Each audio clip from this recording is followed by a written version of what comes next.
కర్మణ్యే ఇవాధికారస్తే మా ఫలేషు కదాచన. ఇది భగవద్గీతలో ఉన్న శ్లోకం.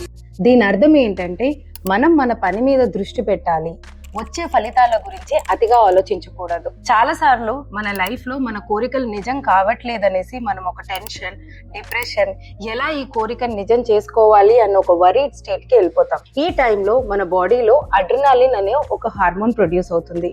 దీనివల్ల మన brain flight and fight mode కి వెళ్ళిపోతుంది.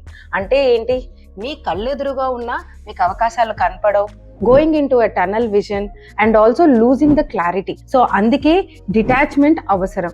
మన కోరికల గురించి అతిగా మనం లైఫ్లో ఎందుకు అవ్వట్లేదు, ఎలా జరగట్లేదు అనేసి టెన్షన్ పడకూడదు. Don't think about your results, just focus on doing. ఈ అందమైన శ్లోకం వెనకాల అర్థం ఏంటంటే మీరు మీ పని మీద ధ్యాస పెట్టండి, రిజల్ట్స్ గురించి ఆలోచించకండి. టైంకి ఆ రిజల్ట్స్ దానంతలు అవే వస్తాయి. ఎందుకంటే ఎప్పుడైతే మనం చేసే పని మీద ధ్యాస పెడతామో ఆటోమేటిక్గా మన మైండ్ కామ్ అయిపోతుంది, మన బాడీ రిలాక్స్ అవుతుంది. సో ఎప్పుడైతే మీ మైండ్ కామ్ అవుతుందో ఆటోమేటిక్గా మీ బాడీలో ఉన్న కార్టిసోల్ లెవెల్స్ తగ్గిపోతాయి అన్నమాట.